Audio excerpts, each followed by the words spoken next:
This ain't for small talk, no casual lines. It's for the messages we type but never hit send in time. The draft folder full of ghosts, the words we needed most, left hanging in the silence where the love was once close. I see your name and my throat still tight, still feel the fire from the words I couldn't write. I kept it soft, I played it safe, but the truth don't fade, it just has its fate. Dear friend, can we talk? Not the fake kind, not the polite, I mean the midnight kind. They am not alright, the mirror truth that don't dress up nice. Dear friend, can we talk? Let me say what I held too long. I swallow pain just to stay strong, but healing starts when we admit we're wrong. I practiced what to say in the shower steam, had the whole damn speech but lost it in the scene. I said it's cool when it burned like hell, that's a wound you know too well. Had dinner with regret and pride but never myself. My voice went quiet but my chest stayed loud. The truth kept knocking but I turned it down. They called me too deep, too much, too soft, but soft don't mean lost, it just means I fought. Dear friend, can we talk? Can we talk? Not the fake kind, not the polite, I mean the midnight kind. I'm not alright, the mirror truth that don't dress up nice. Dear friend, can we talk? Can we talk? Let me say what I held too long. I swallow pain just to stay strong, but healing starts when we admit we're wrong. Alright, cause face to face feels like too much. I text cause your voice might break my trust. I email hope with no time attached, but every line I send is a piece I get back. Dear friend, can we talk? Can we talk? Not the fake kind, not the polite, I mean the midnight kind. I'm not alright, the mirror truth that don't dress up nice. Dear friend, can we talk? Can we talk? Let me say what I held too long. I swallow pain just to stay strong, but healing starts when we admit we're wrong. Dear friend, can we talk? No more silence, no more shame. Let's lay it down, don't need to place blame. I just want peace, not to win the game. Dear friend, can we talk?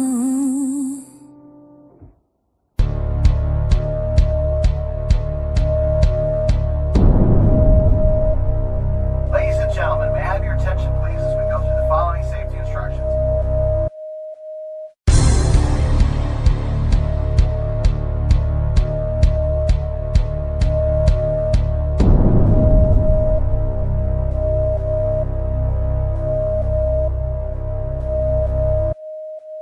A special thank you from the heart. Welcome to episode 2 of Dear Friend, Can We Talk? Let's stop acting like silence is peace. It's not. You've been quiet because speaking cost you something. You didn't want to lose people, or you didn't want to be misunderstood.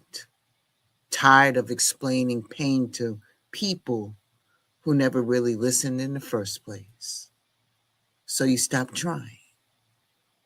You held it in, nodded when you wanted to scream, even smiled in the rooms that drained the life out of you.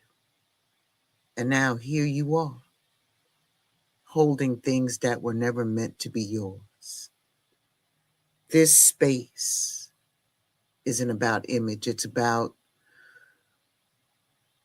you adjusting yourself and how many times you did and how you forgot to stand in your own shape. You edited your truth until it didn't even sound like you anymore. and nobody even noticed. They praised your strength and never once asked about the cost. So today, you say it not for any type of applause, not even maybe for forgiveness, or to even prove a point, just because you deserve to hear your truth out loud without having to play it small to fit into the room. You don't have to make it poetic. It doesn't need to come out perfect, just real, just yours. We start here, not with solutions or with lessons, but with honesty. Some pain don't need fixing. It just needs witnessing. And some of the stories don't need to be rewritten. They just need to be told raw and unpolished, the way they actually felt. Some of us don't need advice. We just need space. So here it is, your mic, your moment, your mouth back in your possession. Let's talk. Ashe, Ashe. Let's welcome our guest to read their letter to someone they need to speak to. This letter could be to a friend, an ex, a parent, a child, a sibling, or even a version of themselves. Letters can be anonymous or named, past or present. They can be written to the living or those who had transitioned. The only rule, it has to be honest. Welcome, beloved.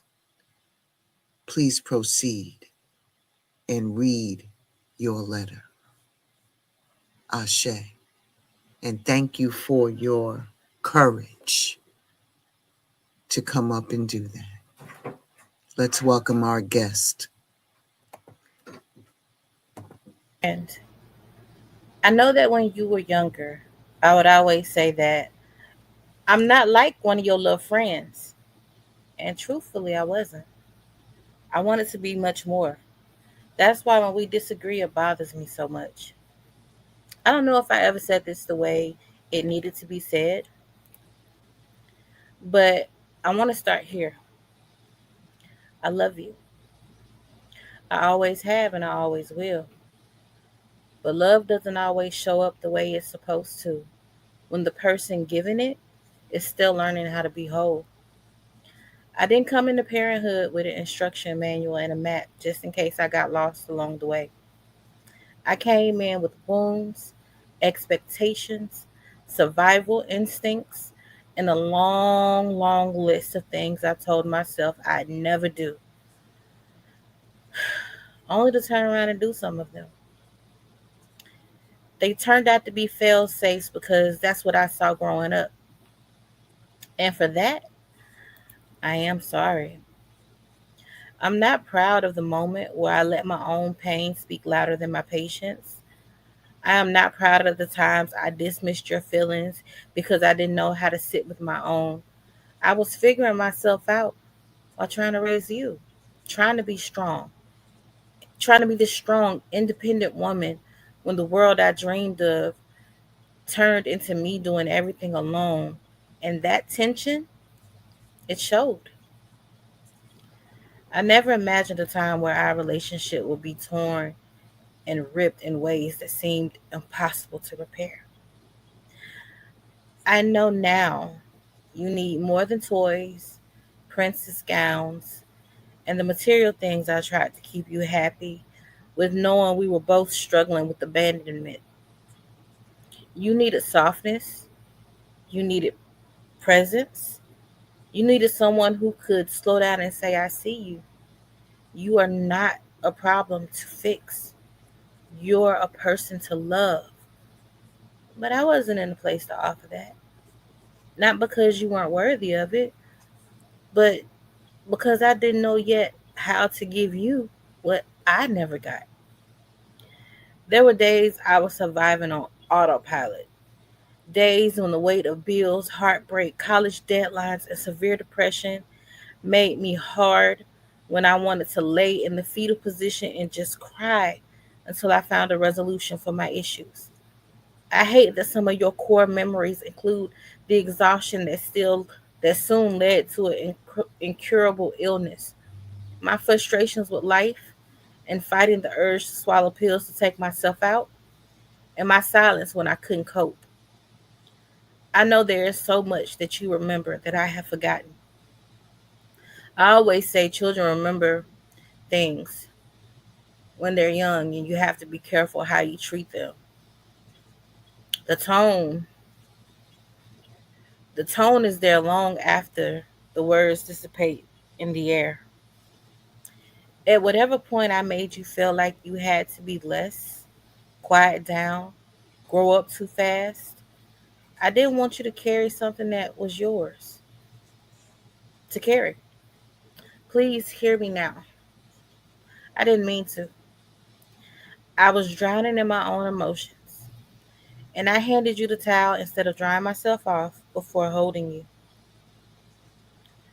This is an apology. This is an acknowledgement. Because even now, as you get older and you find your voice, I applaud and cherish your growth. As your abilities to remain in control and stay focused on your school tasks and the jobs that you have with the college. I may not understand your choices. I may worry more than I show.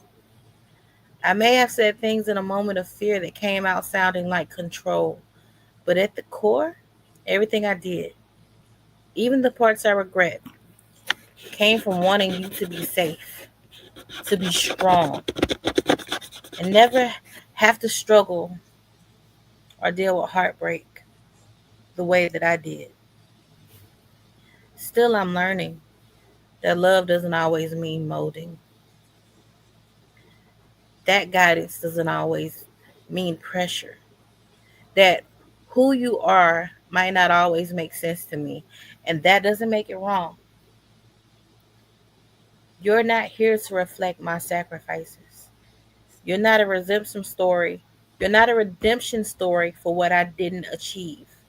You're your own person, beautiful person. And I want to keep learning how to love you in a way that matches where you are and not where I assume you would be. I know I missed some things.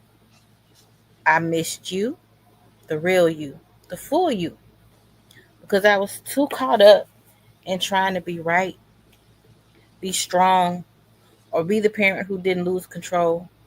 But the truth is, I want more than compliance from you. I want a connection. I just want you to be able to trust me and know me, and not me being someone that you have to obey. You grown now. Don't disrespect me though. But you grown now and I respect you as an adult. If I could go back and do it all again, I'd sit with you longer on the days you were quiet. I'd understand why you felt like my affection was a way to manipulate you, although it wasn't, my love. Anytime I scolded you, I wanted you to be balanced. I wanted it to be balanced and come from a loving place. And to you, it wasn't.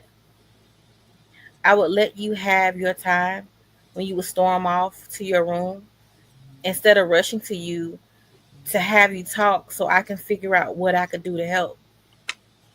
That is what I wanted when I was a child. But that's nothing that you asked me to do. Yeah, I understand. I'd admit I was wrong sooner. I'd stop trying to rush you into adulthood and let you sit in the magic of your youth. I just wanted you to be prepared.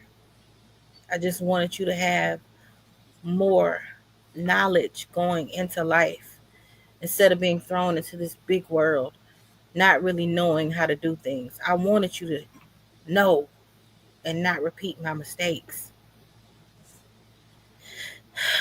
I didn't always get that part right, but I'm here now. And I'm still trying.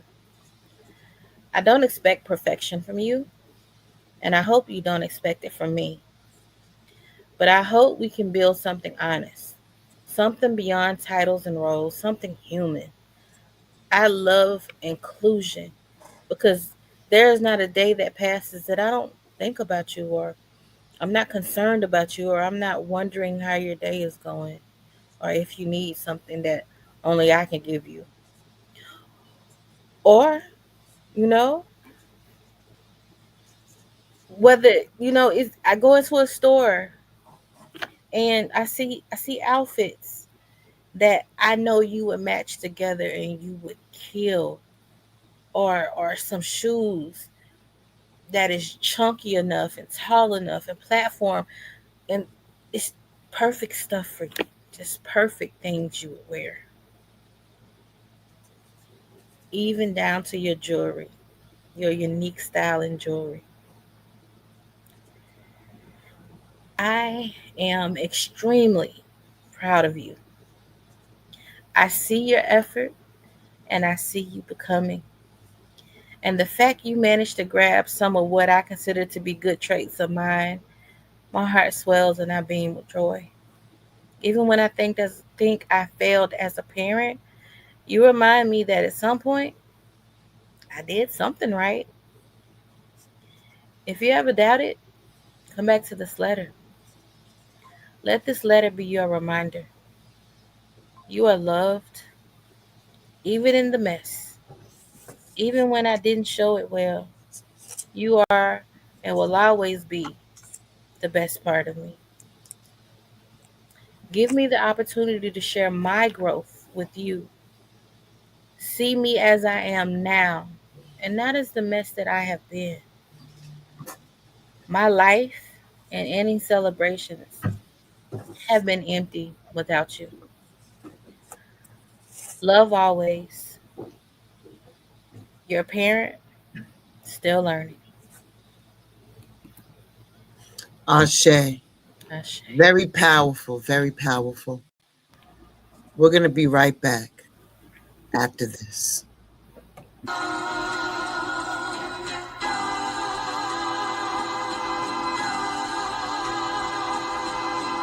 Shout out to the mama chief.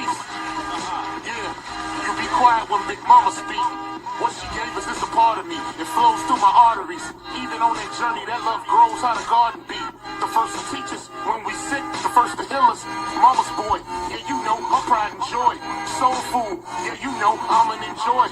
Calm you down just by the sound of a voice. There isn't another feeling inside. When they cheering you on at your game and you feeling the pride. You and your siblings fighting, she gon' make you put the feelings aside.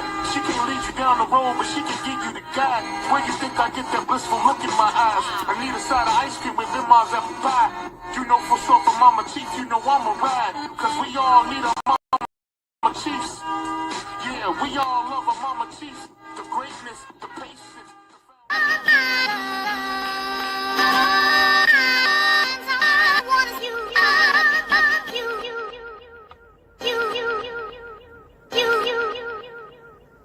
This that Nickelodeon, Mary Jane and Opium, fresh from the FedEx, yes, we got a load of them.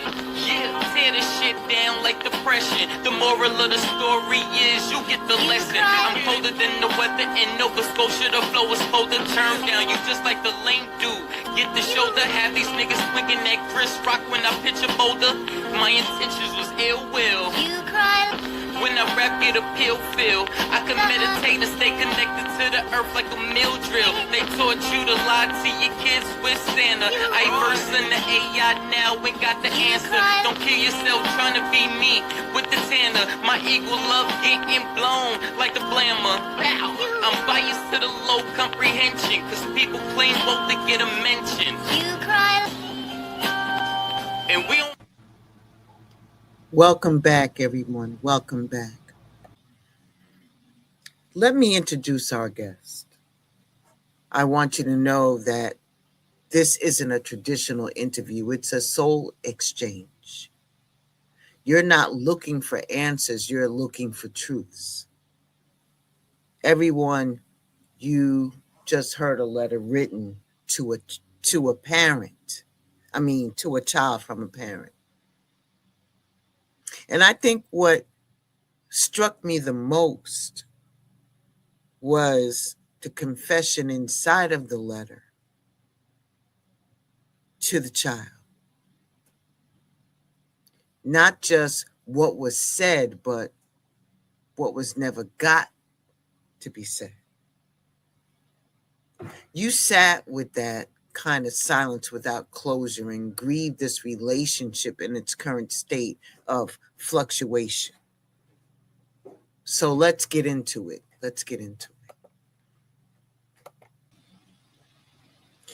Ladies and gentlemen, allow me to introduce our guest, Alicia Dion. Alicia, welcome to the show. Dear friends, can we talk? That took a lot of bravery and courage for you to come up and read that letter to your child. It was heartfelt, but I have some questions that we're going to go through, okay? All right. So, Alicia, when you wrote that letter, were you speaking to who your child is or who you once hoped they become? First, let me say thank you so very much for having me on this episode of Dear Friends, Can We Talk? To answer your question, I am speaking to who my child is. I never had any expectations for her as far as who I wanted her to become. I just wanted her to not go through what I went through in life. I wanted her to dream bigger than I did. So definitely speaking to who she is. Okay, so with that being said, I wrote down some notes based upon that. And there was a theme that was coming up. Control. Mm-hmm. You said control a few times.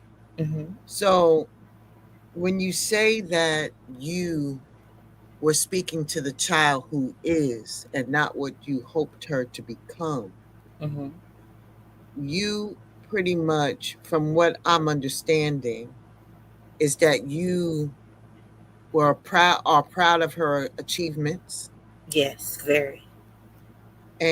but you don't understand her choices. Mm-hmm. And you also stated that you didn't want her to be like you. Mm-hmm. You wanted her to be her own person. Yes.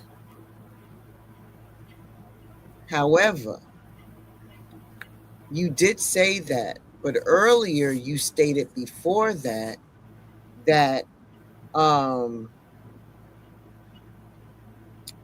you wanted to let her know that you did not abandon her. Oh, no. Oh, wait, I'm almost done. You I'm didn't sorry. want her to feel as though she was abandoned or anything like that in your expectations. But you also stated that you wanted her to be her own person. But in the same retrospect, you explained to the reason of why you got there. And there's some parts of you that want her to act like you, and then there's some parts that you did not. So That's the reason of why I asked you, when you wrote the letter, were you speaking to who she is today or what you hope for her to become? So, as I wrote the letter, I had to go back over, the 21 years of her life and reflect on a lot of things. So there may be times when I could be speaking more present tense, and then I could be speaking about the past. When I speak of abandonment, that we dealt with abandonment, it was something that we went through together, and she was way too young to know what was happening at the time. When we were abandoned by my then husband, and Okay. I learned that took a toll. Let me change that.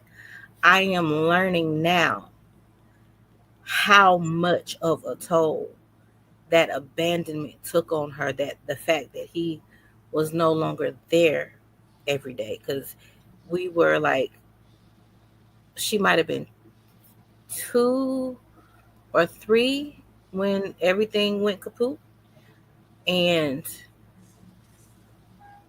I didn't realize that it affected her. Like I did. I think I overcompensated for him not being there, and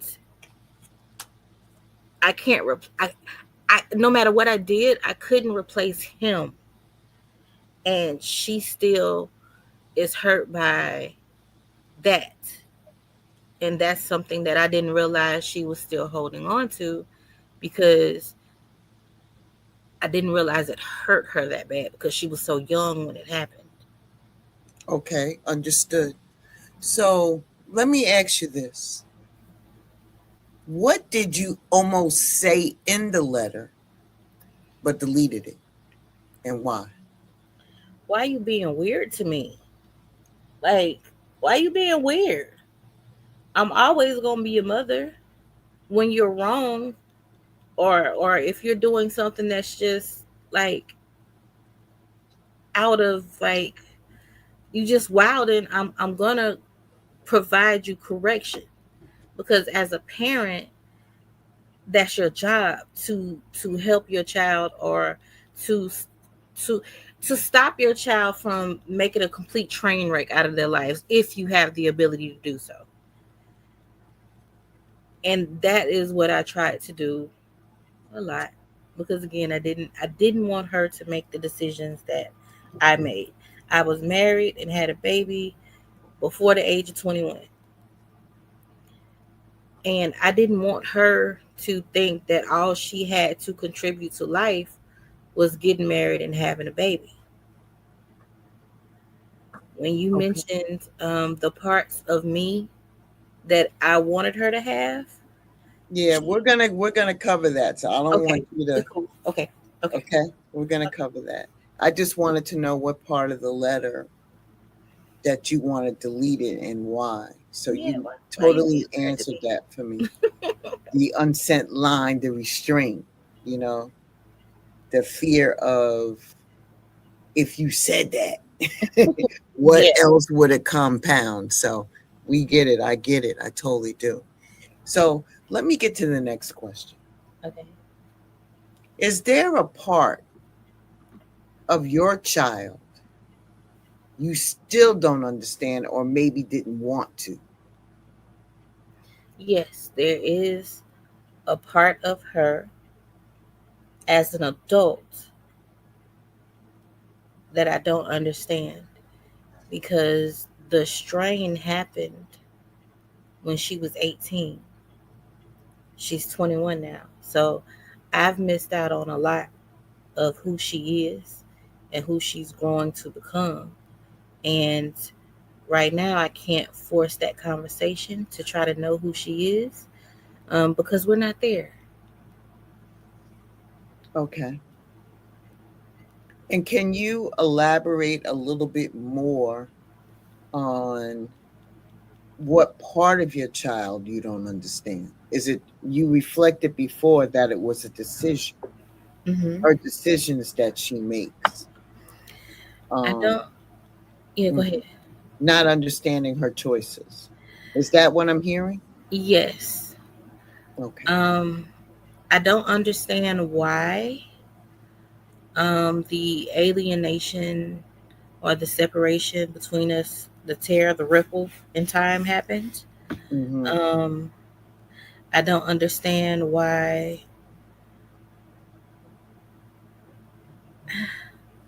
I mean, okay, hold on. Give me a minute. I'm trying to find the words.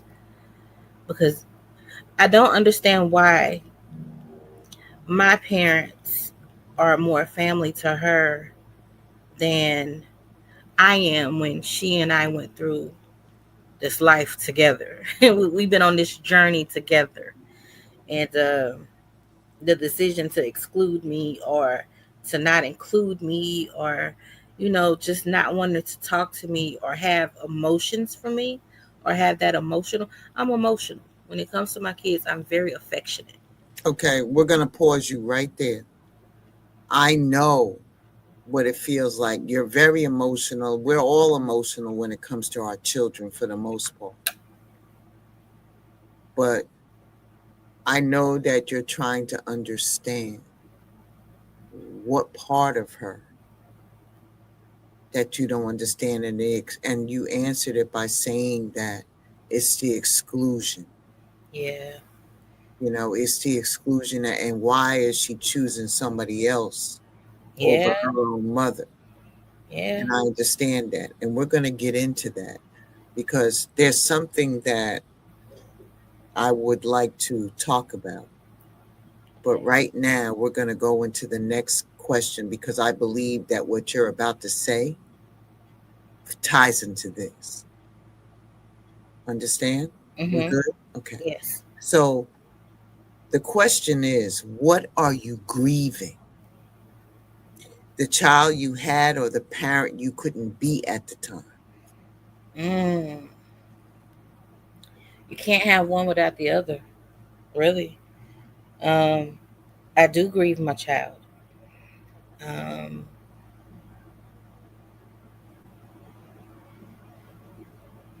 I grieve my child heavily, and she's still here on this earth. So to grieve her is a weird um, process because it's almost like giving up hope. And then I regret that I didn't have the skill set or the knowledge to be a better parent, but I'm a first time parent and kids don't come with a manual, so it's life. Okay, so I'm just going to reiterate and go back a little bit. Okay. In your letter,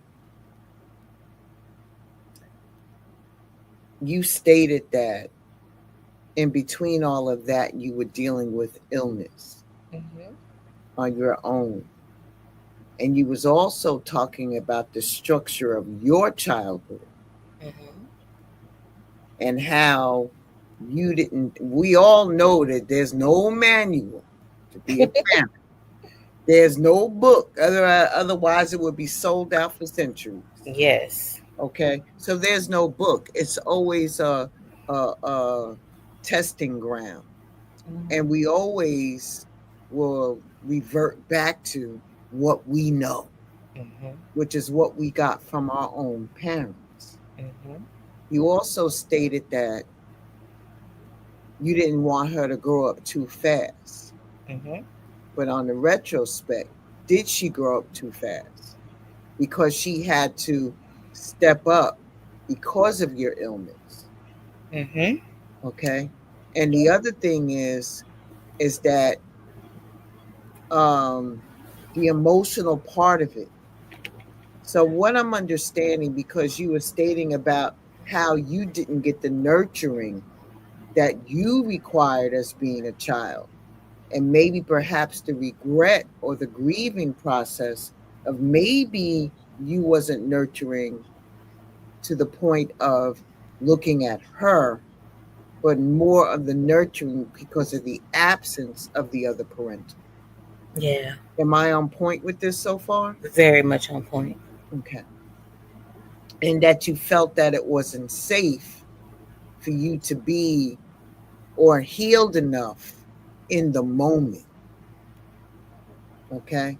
And then you had went on to talk about how you are proud of her and stuff like that. But in here, I sense there's a control issue because there was a part of it that you were grieving, but it's like you lost control of her in some retrospect. So You wanted her not to be like you, Mhm. but is she like you? Okay. So that's the question that I'm asking you. In your grieving process, you said you didn't want the child to be like you, but is she like you? Yes, she is my mini-me down to my personality, down to my sense of humor. She is so very much like me. So, thus, we already know if a child is mimicking the parent, they're not going to get along with that parent because it's a mirror. Right. It's a mirror giving you the things that you could not control, and then being able to see that and picking that up from youth. Mhm. So, then again, like I said, are you grieving the child you had or the parent you couldn't be at the time? When you word it that way, it would be the parent that I couldn't be at the time. Right, right. Okay. Let me move on and ask you another question. If your child never reads this letter, would it still matter? Of course. Of course, it would still matter. Can we explore the purpose of the letter, of the reason of why you were so inclined to write the letter? I believe you said it, but I just want to focus on the letter itself. Hmm. Did you do it for closure or a confession or some type of documentation or for freedom? Was it written for their healing or for your healing or for both? For both of our healing. A mother, okay, this is like a generational thing, kind of, because me and my mom have a strained relationship, and I've lived through that. I never imagined I would have a strained relationship with my child. So I have tried to be patient with the process and, wait for her to come around, but it seems like there's just more distance that gets created. So the letter was written to address it, that, hey, I see that this is what's going on. I see that this is how you feel, but can we not work on getting better together as a process rather than us being alienated from each other's lives? Because for 21 years, I'm all you've known. For 21 years, you've been that one person that's been right there beside me. So, yeah. Okay, so let me back you up.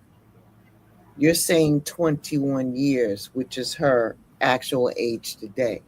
Yes. But before you said something about the age of 18 when things change. Yes. 18 is when, um, mhm. Okay. 18 years old, 17, close to 18, almost before her birthday, a situation happened. And it terrified her. It terrified me.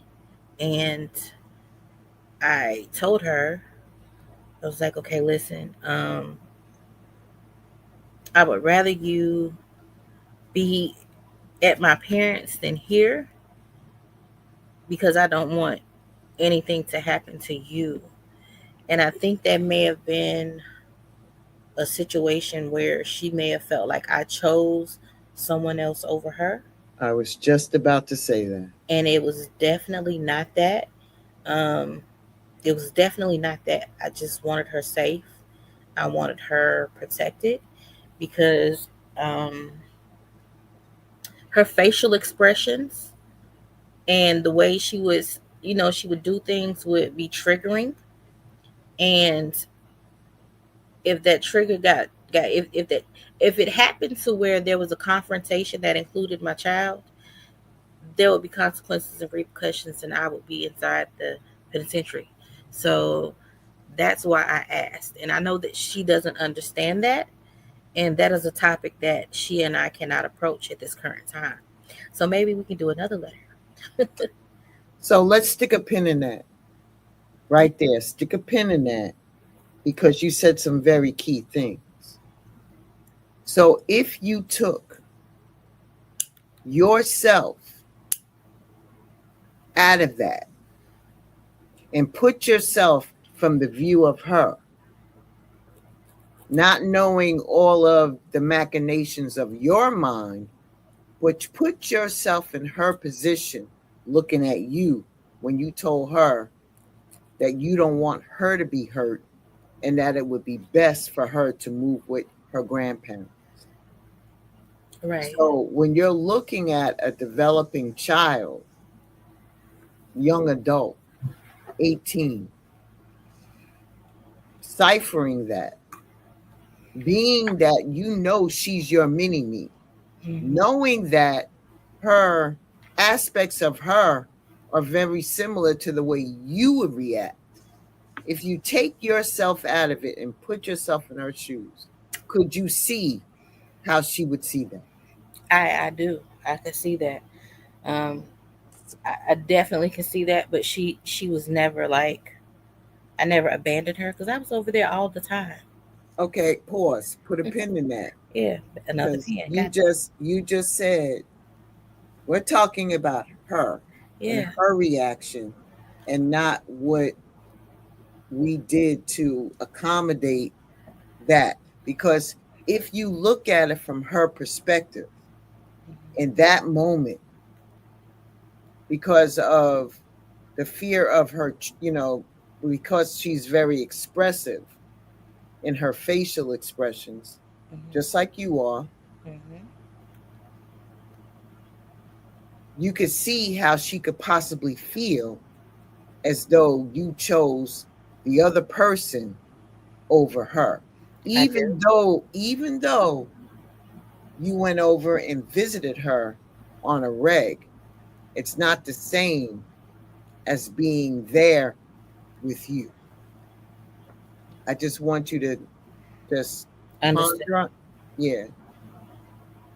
Because even though looking from her perspective and me being objective about it, listening to your words,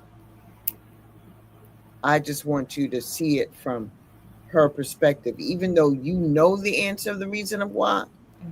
But from her perspective, she felt as though you chose somebody else over her.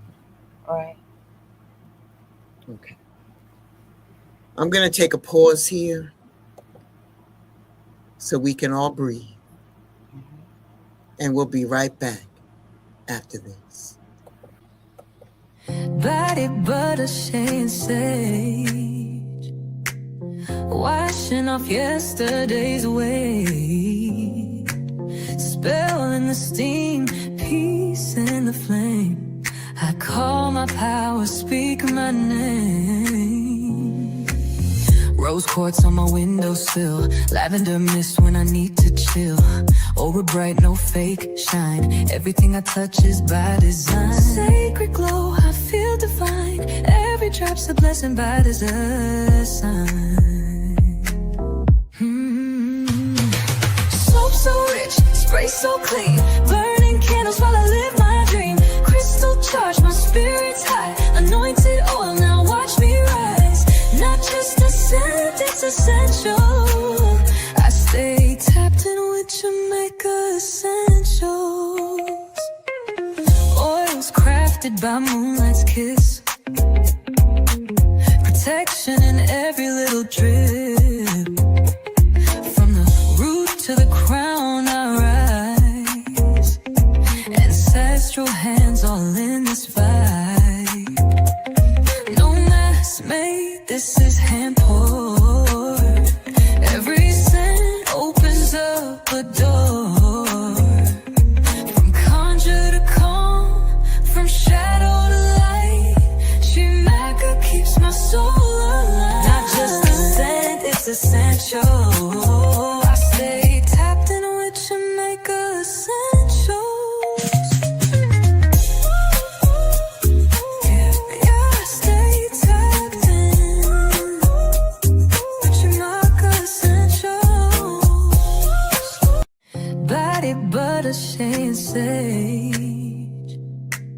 washing off yesterday's away. Spell in the steam, peace in the flame. I call my power, speak my name. Rose quartz on my windowsill, lavender mist when I need to chill. And with her new brand, her line, Shamaka Essentials. Tried the body wash and it was amazing. It left my skin feeling so soft and it gave me the bathroom experience that I wanted in a shower gel. Also, the Shamaka Essentials Blue Aura Shea Butter. Amazing. When I say feels good on the skin, you have a glow and you're not dry after applying. You know, it's best when you're even damp. So that was a great feeling. And the Blue Aura Musk was everything. A good summery fragrance that stays with you for a long time. And to be essential and be organic from Shamaka Essentials is everything to me. Please shop with my girl Brenda Healing for Shamaka Essentials. Thank you for this. My soul, not just a scent, it's essential. I stay tapped in with Jamaica Essentials.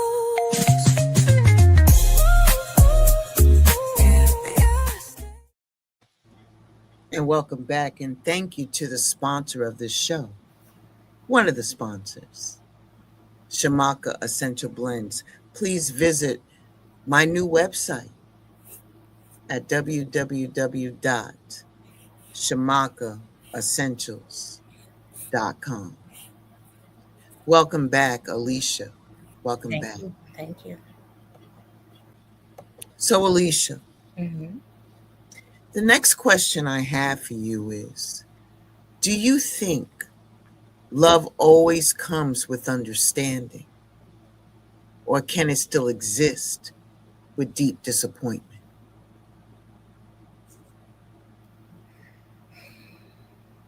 To answer that question, I'm going to say what the first thing that comes to my mind, and that is love is patient, love is kind. So I do believe that love, even if you don't understand, even if you are disappointed, you can still love. I love her, even though there are some things I don't understand. That makes sense? Yeah, it does. It does make sense. One thing that I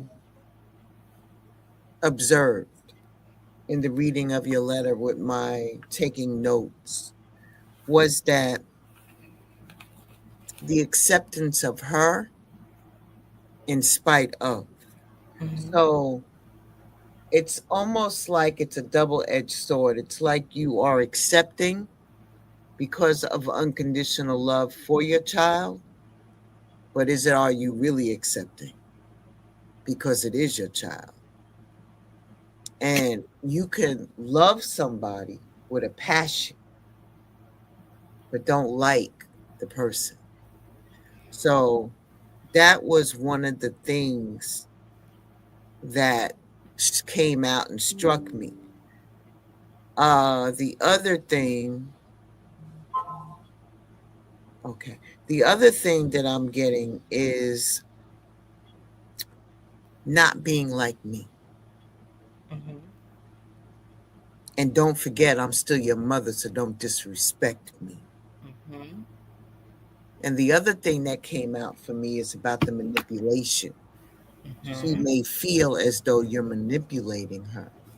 So with that being said, do you think love always comes with understanding? Or can it still exist with disappointment?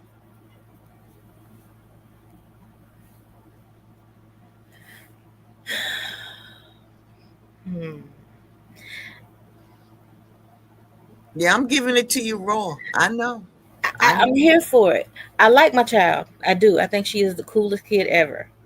I can't speak for her because I feel like that second part of the question kind of aims toward like kind of speaking for her, as if this would be a question that I would pose to her for her to answer. But for me, my answer stays the same.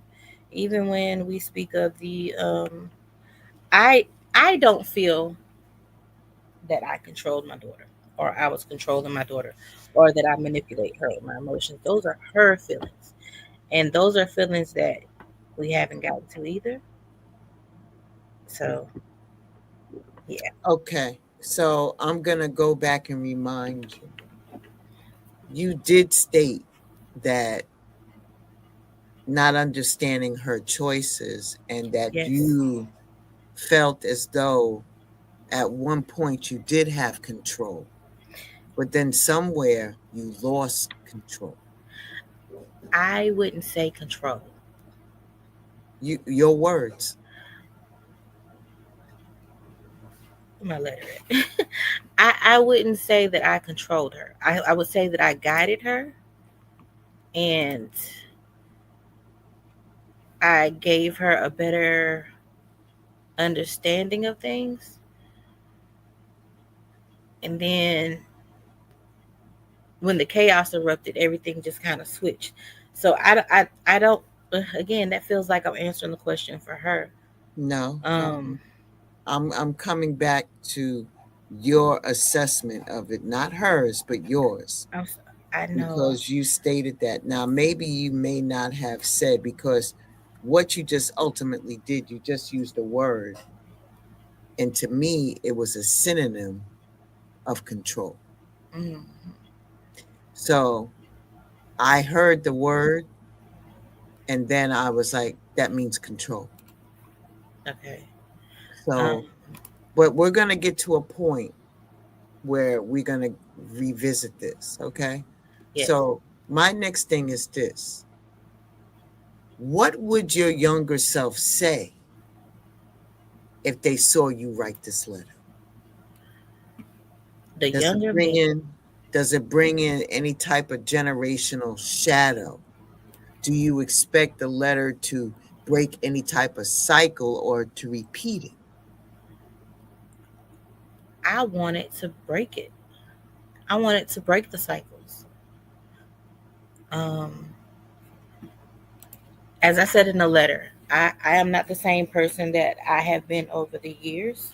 Mhm. And as I have gotten older, I have grown within my beliefs and my understanding of my own traumas and my own doing my own shadow work on my own issues that I have with my parents.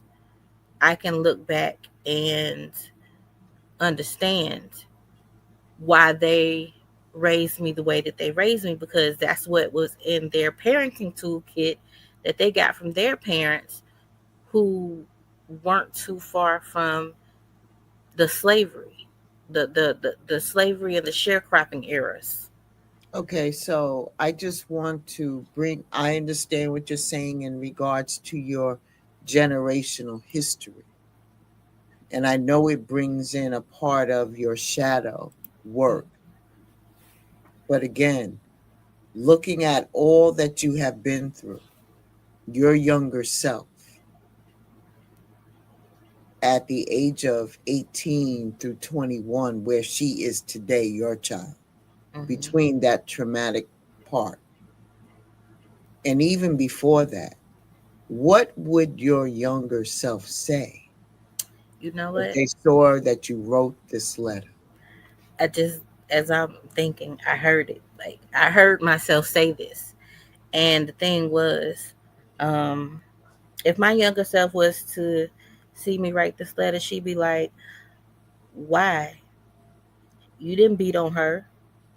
You didn't use switches on her. You didn't do this or you didn't do that. So why are you writing this letter? What is the point of you making amends with her when she's the one that has an issue with you? And that's where I was trying to get you to. That's where I was trying to get you to.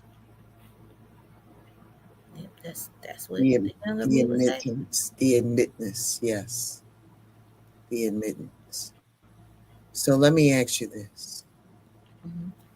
Can you reread a paragraph of your letter, the part that may summarize your feelings or something else that you may want to add to it? Here's what I never got to say, or if I can go back, I'd say this and I mean it. Or you got an opportunity to reread a paragraph that summarizes your feelings. If I could go back and do it all again, I'd sit with you longer on the days you were quiet. I'd understand why you felt like my affection was a way to manipulate you. Anytime I scolded you, I wanted it to be from a balanced place and come from a loving place, and to you it wasn't. I would let you have your time when you would storm off to your room instead of rushing to have a talk with you to figure out what I could do to help. That's what I wanted when I was a child, and I understand that you never asked me to do so. I'd admit I was wrong sooner. I'd stop trying to rush you into adulthood and let you sit in the youth of your magic, the magic of your youth. I didn't always get that part right, but I'm here now and I'm still trying. Okay. Thank you for that. Thank you for your bravery. So this is what I heard. I heard you put yourself back into. You were explaining again to her of the reason of why you're hurt from your parents may have contributed to how you deal with her. Mm-hmm. Okay. All right. Woo, child. We done did a whole lot today, and I done had you up here. So this is what we're going to do, Alicia. If you're willing to do this. Mm-hmm. We are approaching our hour mark. And would you mind coming back next week and finishing up this all-important letter topic to your child? Oh, I'd be more than happy to. Absolutely wonderful. So, ladies and gentlemen, Alicia has agreed to come back, and we're going to continue on this because this is important, number one, because it's a parent job. And I know you understand that, and some of you may be going through the same thing. So I just want to make sure that you understand. Oh, I'm sorry. Cat attacks over here. I'm getting attacked by the cat. He's going to say chicken cat on your mind. But anyway, I want to thank our guests for coming and coming back. So I'm going to wrap up the show, and then we're going to just chit-chat for a second. Alicia, thank you. Thank you. Gratitude. I will see you next week, and we can wrap this up. And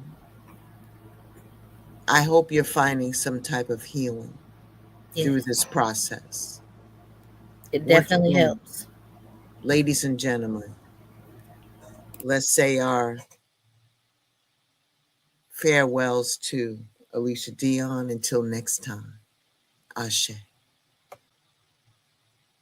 Thank you so much for tuning into episode 2. What we just heard wasn't just a letter, it was a doorway into pain, reflection, or maybe into healing. To the parent who wrote it, thank you for your courage. You didn't just speak for yourself, you spoke for everyone who's ever wished they can go back and do it differently. The ones who love deeply but didn't always know how to show it. This saying, I'm sorry, and meaning it. And to the child in that letter, your story matters. Your hurt matters, your healing matters. And no matter how much time has passed, there is still room to repair and to reconnect, or at the very least, to release.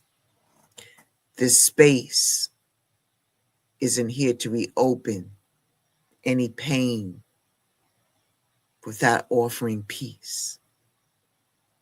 And it's a reminder that your silence doesn't have to be your only option. Thank you for joining us.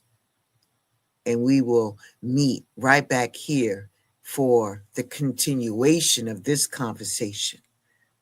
But until then, keep listening to the parts of yourself that you have been quieting. They have been waiting to be heard.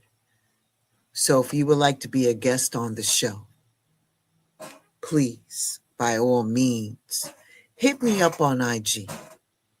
You don't have to show yourself. You can remain anonymous. And we can just speak to the voice.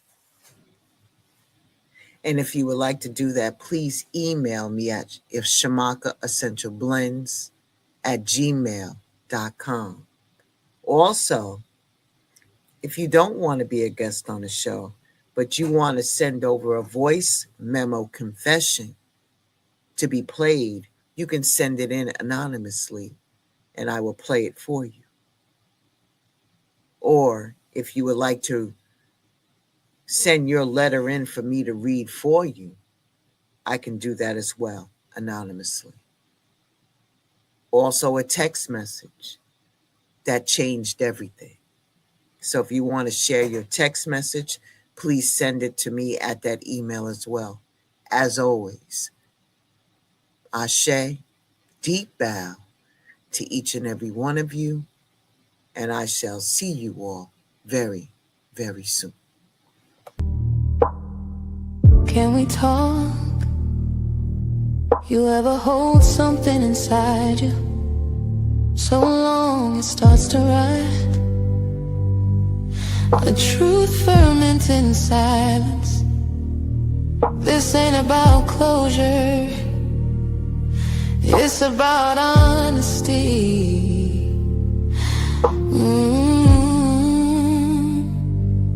When I do with harmonies, yeah. Dear friend, can we talk? Can I pour this truth like wine? I'm for the ache I've locked inside for such a long, long time. Dear friend, can we talk before the silence swallows it whole? I need you to know I tried, I cried, I'm here, I'm whole. I tried, I cried, I'm here, I'm whole. Light is to bleach, you should have snapped or piano. Internet delivery. There were nights I wrote you letters, tore them up before the dawn.